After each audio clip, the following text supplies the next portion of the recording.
Women's equality issues have been in the news since the 19th century when the suffragettes protested for the right to vote. Women have come a long way since then, and with the real possibility of a female in the Oval Office next year, you might think that women have finally arrived. However, there are millions of women who are hitting the glass ceiling at their jobs and making less money than their male colleagues for the same work. We'll discuss why this is still the case and what can be done to level the playing field. We'll also hear about how many men need help navigating work and relationships in the 21st century. Jeffrey Tobias Halter is president of Why Women, a strategic consulting company, and author of Why Women, the leadership imperative to advancing women and engaging men. He says that one of the reasons why women continue to lag behind men in pay and advancement is that CEOs look around the organization and think they're already doing a good job of bringing women up the corporate ladder. Halter says there's a name for this: male leader gender fatigue. What the research shows is 56% of men versus 39% of women think women are making considerable progress in the last 10 years.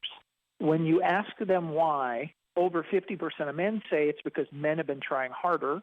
If you ask women why, they say, no, it's their own educational credentials that are driving that process forward. But here's the scary one. Men are unintentional, for the most part, in gender bias. It's not the 80s where there is overt gender discrimination going on in most companies. It's very subtle, or men might not even be aware of it. But 1 out of 2 women versus just 1 out of 4 men today think gender bias is alive in organizations. Halter says that men are afraid to talk about it because they fear they'll say the wrong thing, and women will report them to human resources. On the other hand, he says that women don't want to talk about gender either. They want to be recognized as great engineers, great salespeople, great scientists. And yet what is lost in the organization by not being able to talk about this most common denominator of gender? There's another concept at work here, too, something Halter calls the man code. It's what he says is drilled into little boys almost from the time of birth. Be tough, don't be soft, because those traits are linked to femininity and weakness, and they also have no place in business. This notion of, in my mind as a man, if I'm even advocating for women's leadership advancement, I'm kind of betraying the man code of doing this kind of touchy-feely, soft skill stuff. So just even men advocating for women flies in the face of many cultural norms that we've been born and raised with. There's another concept around men being a winner, and we're raised to be winners. What that says is, in my mind as a man, if I'm advocating for women, then by default I must be leaving men behind. So I've got a zero-sum mindset. But the numbers don't bear this out. In fact, Halter says that men still have the advantage in most companies. The corporations that I work with, the data never says men are being disparagingly impacted by advancing women. Even in companies where they have aggressive promote women programs, 2 out of 3 promotions are still going to men. So there is no factual data that men are being disparaged by advancing women. It's a very emotional argument. Though some women are making big advances in the workplace, most are still being paid only about 78 cents to a male worker's dollar. Halter says that in many companies, setting wages and giving raises is a complex business. There are really 3 or 4 reasons that women make less than men for the exact same job. Number 1, only about 6% of women versus 61% of men negotiate their salary coming into the company or when they obtain a promotion. So companies need to say, look, Mary, you want $58,000, well, the job pays $65,000, and so we're going to give you $65,000. Now, that seems counterintuitive as a business leader because, wait a second, I could save $7,000 hiring her. I'll tell you that's fair, but it's not equitable. And that's where companies have to take that internal look and say this is what's the right thing to do. He says that the second problem is the subtle subjectivity that often permeates the system of giving raises. If you're managing a department of 15 and you're going to give out ratings, 5s and 4s, 3s, 2s, 1s, what you find is in a department size, you might give Jeff a 4 and you might give Mary a 3.5. And it's just because, Jeff's a little better, particularly in roles like staff functions where you don't have hard measures and metrics, but you give Jeff the benefit of the doubt. Why? For whatever reason. He's more like you than Mary is. But it's very subtle. You don't notice that 0.5%. Quite frankly, Mary's probably pretty happy with her 3.5. Finally, when women go on maternity leave, Halter says they probably lose another 3 to 4% because they weren't working for several months. I get back to, well, it's fair, but it's not equitable. So PwC, as an example, just said, we are going to evaluate you based on the time you're here as opposed to a 12-month cycle, because you have no control over that. So this is a company saying, we want to make sure you stay equitable throughout the process. He says that human resources departments and employers don't really want to discuss these issues. There are also issues about men that nobody wants to discuss. How many of them are floundering in the workplace and in society? Jack Myers is an award-winning documentary filmmaker and author of the book The Future of Men, Masculinity in the 21st Century. He researched all aspects of male relationships in our changing society and finds that many men are forgotten in all of this talk about helping women. He says that men need to step back, take a look at what's happening in the world, and find a new way to proceed. Men have to learn a new way of responding to relationships, responding in their career, and it's a new definition around what is a man today, what is a real man. It's no longer that strong, silent type from the Gary Cooper era. It's no longer the father knows best era. It's a completely new era. And while women have had the support of the women's movement for 60-plus years to help make this transition and learn how to take advantage of these new opportunities, men don't have the benefit of support groups, of infrastructure to make this transformation. And that's really what the Future of Men book is about. It's about creating awareness of this new reality for men, and it's really calling on men to step up and understand these new realities. Myers says that young men today are more prepared than their fathers because they've been brought up in a world of gender neutrality, where women have taken leadership roles in schools and in the home. He says that 40% of children grow up in fatherless homes, and that makes a big impression on kids. It also leaves a void for young men who are looking for role models to show them what a man really is. When they come out of high school or when they come into the workforce, into families, they don't have that infrastructure to support them and help them be good dads, better husbands, better lovers, better workers, better collaborators. And that's really what I focus on, is how do we really call attention to the needs to create better dads, better husbands, and better workers. Myers says that in addition to more male role models in schools and in families, men need to have help when they start that first job.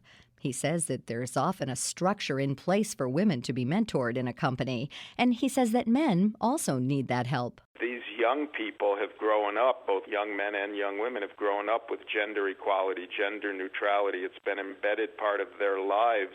And when they come into an organization and all of a sudden they're segregated, where women get certain advantages that aren't given to the same men, it's confusing to both the men and the women. So if we want true gender neutrality, gender equality, we need to open up those mentoring organizations and have women mentoring young men as well. Myers also advocates for some financial and employment help for men who can't afford or don't want to go to a 4-year college and can't find work. He says that more lower-cost online educational opportunities for young men, as well as community mentoring and training programs, would help these students find their place in the working world.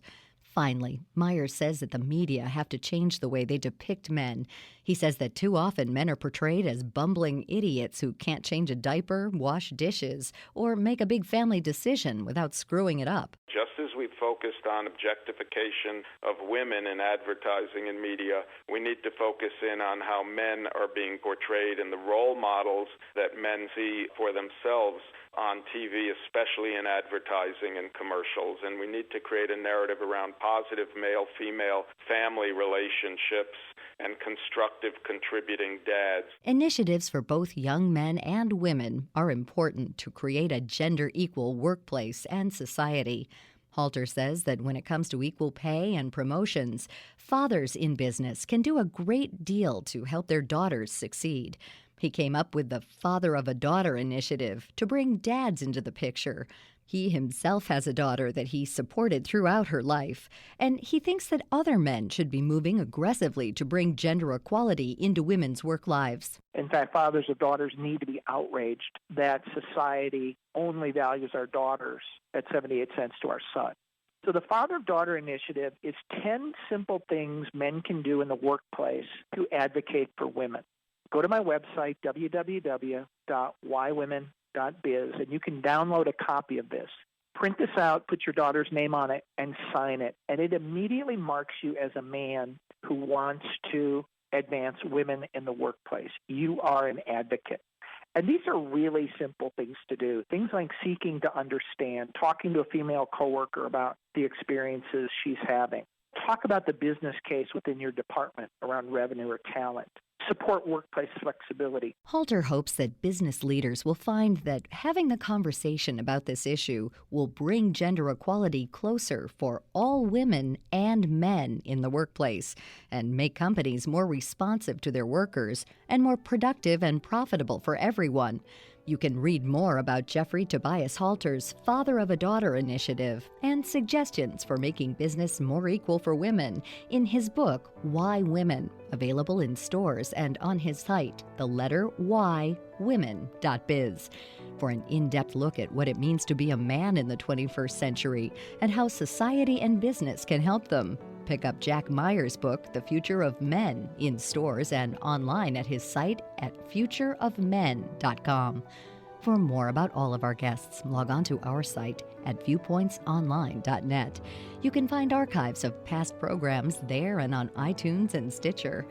Our show is written and produced by Pat Reuter. Our production directors are Sean Waldron, Ronnie Sidarsky, and Reed Pence. I'm Marty Peterson. Medicare and their list of suppliers continue to change, so if you have diabetes, it may affect where you get your testing supplies. But rest assured that your number one doctor-recommended one-touch testing supplies are always covered by Medicare Part B at your local pharmacy and select mail-order suppliers. Dr. Brian Levy, Chief Medical Officer at LifeScan, maker of one-touch products. Some mail-order suppliers may offer a limited selection of diabetes testing supplies. They may try to switch you to a different brand, saying your current products are no longer covered. That's just not true. You are entitled to continue using the products you know and trust and that have been recommended by your healthcare professional at no additional cost. Remember, you have a choice. Stay with the number one brand used by Medicare patients. For questions about coverage or where to get your one-touch testing supplies, call 1-844-942-2654 or visit www.onetouch.com/Medicare. Medicare Part B is not a guarantee of coverage and payment, which may be subject to coinsurance, deductible, and patient eligibility requirements. The peak summer travel season means long airport security lines will only be getting longer. Waits of up to 3 hours at some airports have meant lots of missed flights. That's why experts are advising travelers to take advantage of the one way around the wait by enrolling in the TSA PreCheck program. Go through a separate, fast-moving security line at the airport without removing your shoes, laptops, liquids, belts, or light jackets. Getting pre-checked isn't difficult, according to Charles Carroll, Senior Vice President of Enrollment Services at MorphoTrust USA, the firm operating the program for the TSA. Just go to Identigo.com and make an appointment at one of our approximately 400 Identigo centers. Once there, enrollment agents will verify identity through a passport or birth certificate and other government-issued ID, get some biographical information, and then live scan fingerprints. It takes 5 minutes or less. Enrollment costs $85, and once approved, enrollees get a KTN, known traveler number, that will help you avoid those long lines for 5 years. Find out more at Identigo.com.